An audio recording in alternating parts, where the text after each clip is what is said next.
안녕하세요. 진보TV 양평입니다. 오늘도 많은 유튜브 채널 중에서 저희 진보TV를 클릭해 주셔서 대단히 고맙고 감사합니다. 지난 주말을 지나면서 서초동에 무슨 우리나라 최대 규모의 나이트클럽이 오픈했는가 라는 생각을 했습니다. 하도 화환이 그럴듯하게 줄지어서 많이 서 있길래 나이트클럽 오픈하면은 그런 화환들 많이 들어오지 않습니까? 건달들, 조폭들, 깡패들, 깍두기들 형님 하면서 그 화환들 자기들 허세에 맞게 들고 오죠. 그리고 상식적인 사람들은 공직자가 보통 사람들은 공직자가 일을 잘하고 정말 정의롭고 그러면은 뭐 떡상자라든가 아니면 꽃바구니 이런 것을 선물하지 않습니까? 근데 역시 윤석열 총장은 사이즈가 다른 모양입니다.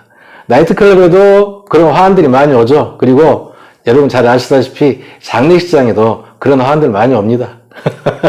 그럼 그렇고 제가 지난 9월 17일 날 중앙일보에 이런 기사가 났습니다. 어떤 얼빠진 기자가 참 스웨덴은 다 계획이 있었구나라는 제목으로 스웨덴 코로나 대응에 대해서 칭찬하는 이런 기사를 썼는데 자, 그 기사를 보고 하도 어이가 없어가지고 우리나라가 코로나를 얼마나 잘 대응하고 있는지 이렇게 체계적으로 한번 자료를 취합해서 비교 분석을 한번 해보고 싶었거든요.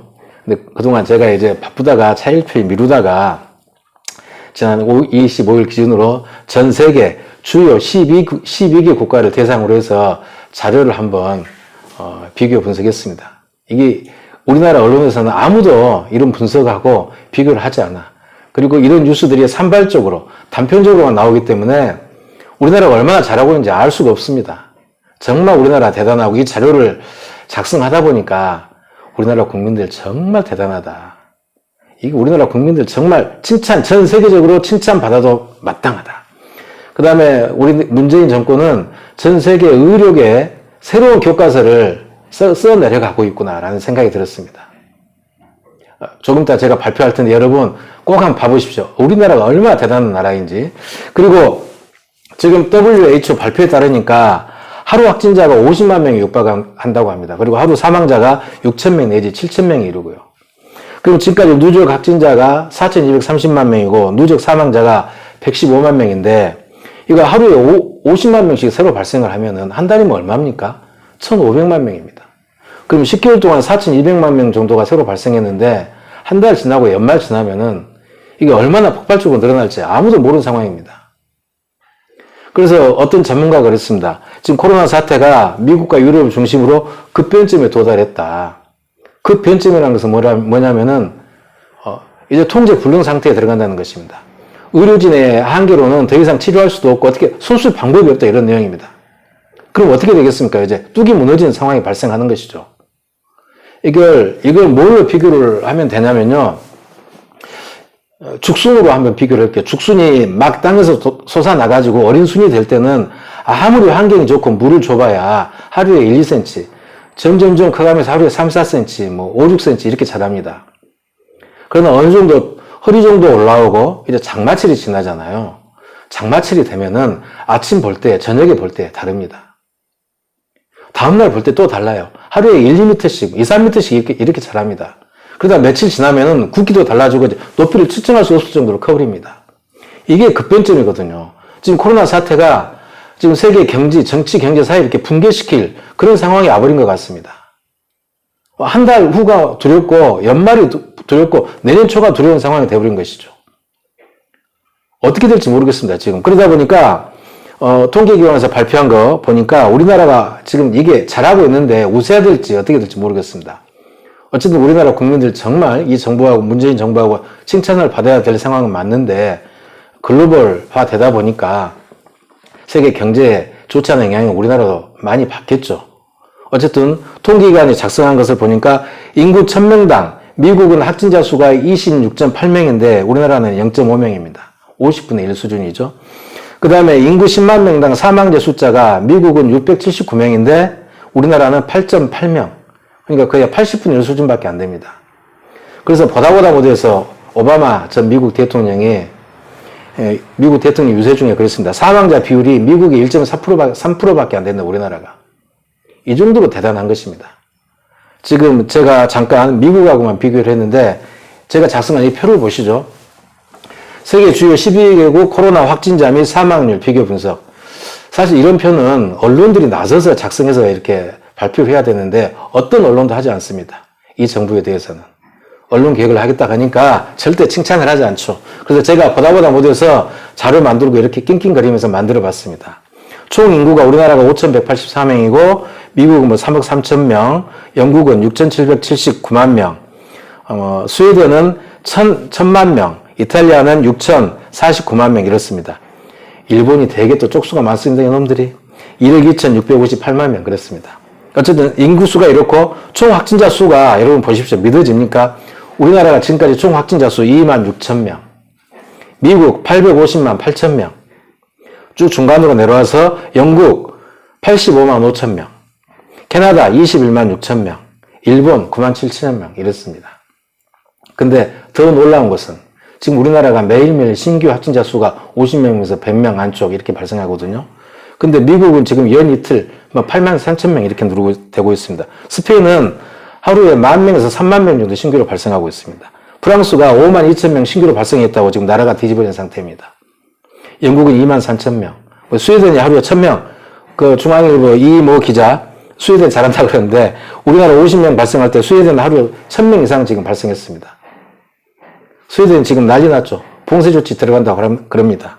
이탈리아 2만 명, 캐나다 2,000명, 일본이 그래도 우리나라보다 잘하는데 700명. 근데 일본은 어떻습니까? 공격적으로 진료를 하지 않죠. 감기 증상이 있어가지고 3, 4일 지나고 나면은 그때서야 진단을 해줍니다. 그래서 일본은 얼마나 확진자가 많을지 몰라.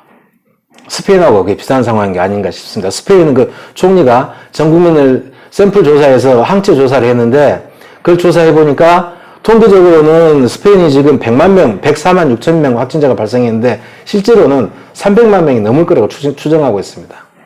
아마 일본도 수십만 명 될 것 같습니다. 그리고 총 사망자 수 우리나라 457명, 미국 22만 4천 명, 스페인 3만 4천 명, 영국 4만 4천 명, 이탈리아 3만 7천 명, 독일 1만 35명, 일본이 1,710명입니다. 우리나라 457명. 이렇게 비교하면 또 비교가 안 되니까 내가 끝에서 두 번째 인구 10만 명당 확진자 수 이러면은 정확히 비교가 되거든요. 인구 10만 명당 우리나라는 50명, 미국은 2,570명, 스페인은 2,236명, 프랑스는 1,600명, 유럽은 이렇게 1,000명, 2,000명 이러는데 사실은 10만 명 확진자 수가 5,000명이 넘어갈 것 같습니다. 통계 안 잡힌 그 확진자들이 많거든요. 일본이 10만 명 확진자 수가 77명. 근데 일본도 200명 정도 넘어가지 않는가. 왜 그런지 제가 설명드리겠습니다. 그래서 우리나라는 미국이나 유럽에 비하면은 그 확진자 수의 1%, 2% 정도밖에 되지 않습니다. 너무 대단하죠. 그러니까 우리나라는 의료진이 충분하니까 충분하게도 치료를 하고 그러다 보니까 또 의료 기술 수준도 높고 그러다 보니까 확진자 대비 사망자 수가 1.7%밖에 되지 않습니다. 다른 나라는 보통 2%, 3% 이렇게 되지 않습니까? 이게 K방역의 힘입니다. 이런 것을 언론에 발표하지 않으니까 제가 이렇게 발표한 겁니다. 그럼 우리나라가 왜 이렇게 잘하는가? 그 요인이 있지 않겠습니까? 여러분, 우리는 그냥 우리 일이기 때문에 당연히 그러는가 보다, 이런 거 당연히 해야지 이렇게 넘어가는데 이렇게 하는 나라가 사실 전 세계적으로 우리나라밖에 없습니다. 2월 달에 대구에서 신천지 사태가 발생했을 때 다른 정권, 다른 나라라면은 그렇게 공격적으로 추적해 가면서 진단하고 있지 않죠. 우리는 샅샅이 다 뒤져가지고 검사했지 않습니까?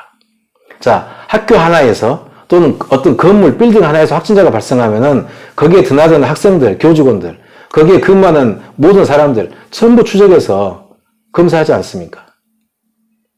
그러다 보니까 검사를 하지 않은 사람은 휴대폰 위치 추적도 하고 CCTV 사용 내역도 들여다보고 각 동네 길거리마다 설치되어 있는 CCTV까지 확인해가지고 다 추적조사, 역학조사해서 검사를 받게 합니다. 거의 완벽에 가깝죠. 그러다 보니까 이 전염병과 관련돼서 세계 역사상 교과서에서 없는 일을 우리나라가 지금 만들어가고 있습니다. 미지의 길을, 없는 길을 만들어가고 있죠. 세계의학계 교과서를 새로 써가고 있는 것입니다. 우리나라 이 문재인 정권이 우리나라가 그리고 국민들 얼마나 대응을 잘하고 있습니까? 너무 자랑스럽죠. 근데 우리는 이거 당연하게 해야 되는 거 아닌가 이렇게 생각하는데 이것을 지금 우리나라밖에 하고 있지 않습니다. 그래서 우리나라가 이렇게 전 세계적으로 안전하지 않습니까? 그리고 통계가 정말 신뢰받을 만하고, 다른 나라 통계 발표하지만은 정확성에서 우리나라하고 비교가 안 될 정도로 떨어지죠. 정말 이런 것은 우리나라 정말 온 국민 국뽕주사 맞아도 된다, 이렇게 생각합니다. 그리고 이 자료, 여러분만 보기에도 이렇게 좀, 이런 자료는 온 국민도 알았으면 좋겠다 싶으면은 공유도 좀 해주시기 바랍니다. 이런 자랑스러운 것은 스스로가 자부심 느껴도 되거든요. 전 국민이 다 알았으면 좋겠습니다. 우리나라가 이 코로나에 대해서 얼마나 잘 대응하고 있는지. 우리나라 정말 대단합니다. 그러나 전 세계적으로 보면은 이제 뚝이 무너지고 있는 상황에서 11월이 되고 연말이 되고 또 이 추위가 막 몰려오는 연초가 되고 이렇게 되면은 어떻게 될지 정말 걱정됩니다. 어쨌든 안타까운 마음에서 또 우리나라가 얼마나 잘 대응하고 있는지 그런 자랑스러운 마음에서 제가 이 표를 한번 작성해 봤습니다. 참고로 어느 언론기관도 작성하지 않는 이 자료입니다. 끝까지 시청해 주셔서 대단히 고맙고 구독도 부탁드립니다. 좋아요도 부탁드립니다. 끝까지 시청해 주셔서 대단히 고맙고 감사합니다.